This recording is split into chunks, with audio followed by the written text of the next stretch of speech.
The Red Keep was alive with tension. The streets of King's Landing buzzed with rumors, whispers of betrayal, and the scent of impending war. Welcome to the channel. Subscribe if you love House of the Dragon, Game of Thrones, and deep dives into Westerosi lore. Let's begin.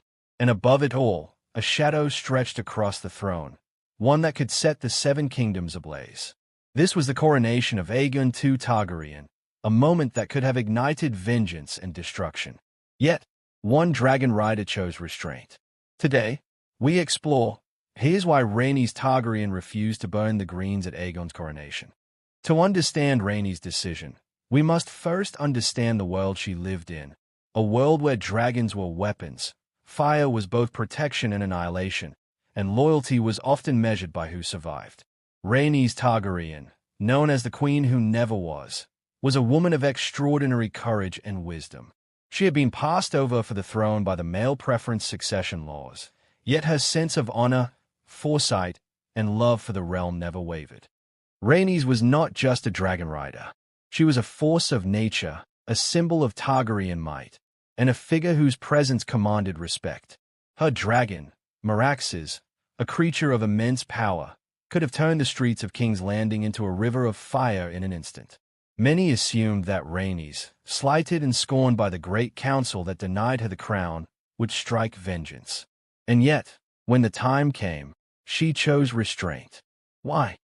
The answer lies in the complexity of Rhaenys' character and the stakes of the Targaryen civil war known as the Dance of the Dragons. On one side were the Blacks, supporters of Rhaenyra Targaryen, rightful heir to the Iron Throne. On the other, the Greens, who rallied behind Aegon II. Emotions ran high, alliances shifted like sand, and every action could spark catastrophe. Rhaenys understood this better than most. Rhaenys observing King's Landing from above, Meraxes' wings casting shadows over the city. First, Rhaenys' decision was rooted in a deep sense of duty. She loved her family and the Targaryen legacy, but she also loved the realm itself. Burning the Greens, killing thousands of innocents in a fiery blaze, would have been an act of vengeance that, while satisfying on a personal level, could have fractured the kingdom irreparably. Rhaenys saw beyond immediate fury. She weighed the consequences of fire, smoke, and death, and understood that the cost could be greater than the crown itself. Second, Rhaenys was a master of strategy. She was no impulsive child, nor a vengeful figure swayed solely by anger. She knew that burning the greens during Aegon's coronation could provoke a cycle of retaliation, drawing her niece Rhaenyra and the Blacks into a war of escalating brutality. By refusing to strike, Rhaenys preserved her strength for battles that truly mattered, battles where dragons, men, and time could be used to their fullest advantage. Rhaenys in council with Rhaenyra and other Black supporters. But perhaps the most compelling reason lies in Rhaenys' understanding of her own role in the tapestry of history. She was a Targaryen, yes, but she was also a moral compass for those around her. By choosing restraint, she demonstrated that true power is not measured solely by fire and blood, but by judgment, wisdom, and the ability to see the long game. She recognized that her actions would ripple far beyond the coronation, influencing the course of the war itself. Consider the human cost. The streets of King's Landing were filled with innocents, merchants, children, and common folk, unaware of the dynastic struggles playing out above their heads. Rhaenys, despite her own personal grievances, could not bring herself to destroy the lives of those who had no part in the conflict. This sense of empathy, rare in the brutal world of Westerosi politics, sets her apart from many others who might have seen destruction as a path to glory. Rhaenys circles above the city, Meraxes' shadow casting over rooftops. Another key factor was her relationship with Rhaenyra. Though passed over for the throne, Rhaenys remained fiercely loyal to her Black-aligned niece. She understood that Rhaenyra's claim was not just about power. It was about legitimacy, continuity, and justice. Striking at the Greens during the coronation could have jeopardized Rhaenyra's position, tainting her cause with unnecessary cruelty.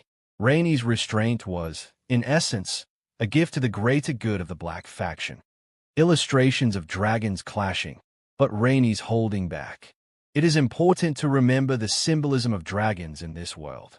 They were not just beasts of war. They were embodiments of Targaryen authority, a living extension of their riders' will.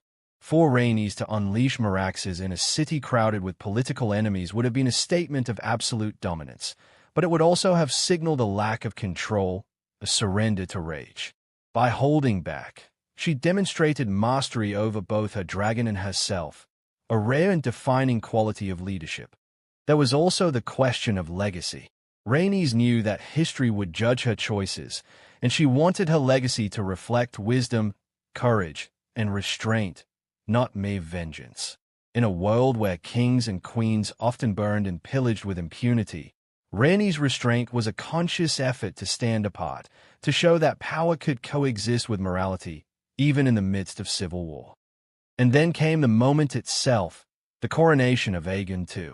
Crowns were placed, banners unfurled, and the Greens cheered, oblivious to the fury that could have descended upon them. Rhaenys circled above, her decision already made. She had the power to reshape the city with fire, yet she held back, choosing a path that demanded patience, foresight, and, above all, responsibility. Her choice was not without risk. Allies may have questioned her restraint. Supporters of vengeance may have seen hesitation as weakness.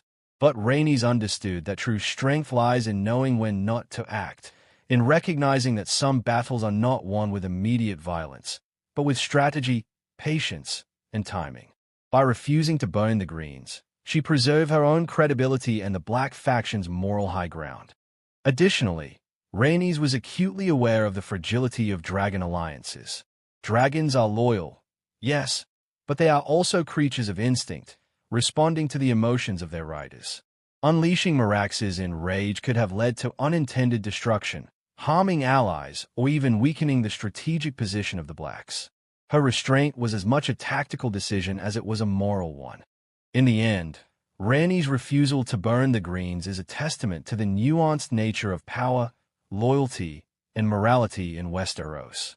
She was a Targaryen, yes, but she was also a thinker, a strategist, and a leader who understood the consequences of her choices.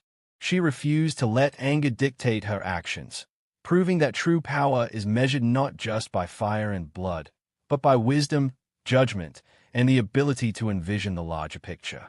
Rhaenys' decision resonates beyond the pages of history. It serves as a reminder that restraint is not weakness, that leadership is not defined solely by conquest, and that in a world consumed by ambition and vengeance, there are moments when morality and foresight can alter the course of events. She refused to burn the Greens, not because she lacked power, but because she possessed the clarity to see the broader consequences of her actions.